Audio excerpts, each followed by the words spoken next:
Speed of Light has a really awesome intro. There's a killer kind of free tempo drum and guitar riff, and then Bruce lets out this awesome metal wail scream. Just grabs your attention straight away. So there's this great moment where Eddie is sort of voxelized for the first time, and as his time machine shatters in his face and he gets ripped apart by the wormhole, you know, Bruce is screaming, and as he screams, Eddie is sort of torn asunder.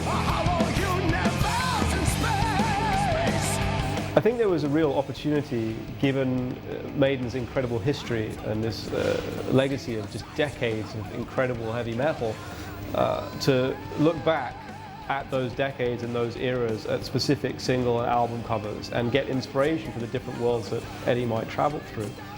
And at the same time, there was this synergy with the idea of breaking Eddie down and building him back up, and different every time, with having different visual styles. And that's really where the idea for this to be sort of a video game themed music video came from. The idea of Eddie being in different styles, each one relating to different eras of Iron Maiden. And we're going back almost 40 years. And well, I'm thinking, well, what has different visual styles that's built up? And one of the most prevalent art forms of today that has built up over the last 40 years is video games. And they're very clear-cut artistic styles from the 8-bit, 16-bit early era video games, late 70s, you know, up to the 1632-bit of the 90s, and now all of a sudden into the world of 3D and high-definition graphics from, you know, 2000s until now.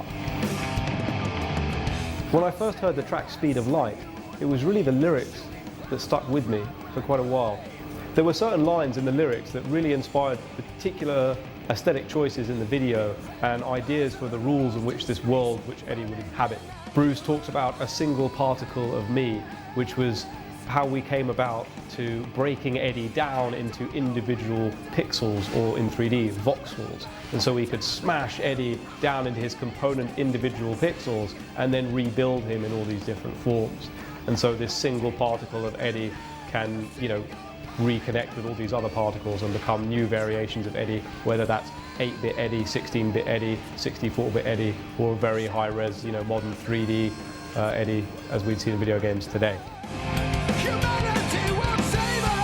One of the challenges early on in production was figuring out which era of Maiden to represent with which era of gaming or style of game. One that really jumped out to me was Run to the Hills, iconic artwork of Eddie versus the Beast, and also there's single covers like Purgatory with Eddie holding the Beast's head. Really iconic visuals, really powerful. And this idea of Eddie versus the Beast, it just seemed a natural fit for a scrolling fighter. And that's what we went with, and it just has this awesome Street Fighter, Mortal Kombat, classic fighter vibe. You almost wish it was a game you could play. It just makes perfect sense. Something that's quite unusual in Speed of Light is the number of different animation techniques that we combine to create the finished video. Obviously, in order to recreate the different types of video games. We actually have multiple different teams of animators who specialize in different animation disciplines to create all of these different works of animation to combine to create the finished video. Aside from nailing the initial treatment, which is essentially the concept and direction for the piece, and then scripting that into scenes and shots, the initial process, the first thing you do is the storyboard. And with the storyboards, it's kind of funny how some of these really early doodles of what an 8-bit Eddie might look like essentially were on point with what an 8-bit Eddie would then become. And it's almost like, oh, we drew it on a napkin and here it is. You know? And in other instances, what we wanted to achieve was something very, very detailed, very cinematic, and very modern, cutting-edge animation. And comparatively, when you see the storyboard, you think, what the hell is this? Some concepts can be very hard to convey in storyboards. I remember in particular this idea of blocks forming on a grid and building a world, and we essentially drew a noughts and crosses board and an arrow towards it and a big cube. And this later became one of the most technical shots in 3D animation that we had to achieve in the video, and obviously the storyboard wasn't much help.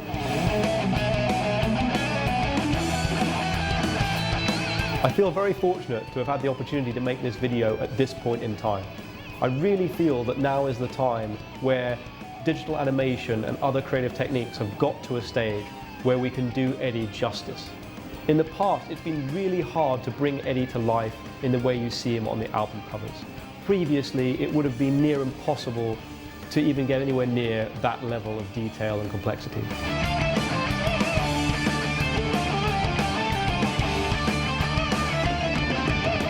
With modern animation techniques, we were able to create an incredibly detailed 3D model of Eddie and bring him to life with the kind of stylistic lighting and edgy effects that you'd expect from Iron Maiden. One of the great things about this video was that we had the luxury of time. It's so rare to have the opportunity to work with a band over a period of months to really workshop the content and intent of a piece before starting production. We went through 7 written drafts of the script before moving into storyboards and then into animatics and production. And I really think that the end result is a very polished realization of what we had in mind, and it fulfills a lot of my goals for this piece of content.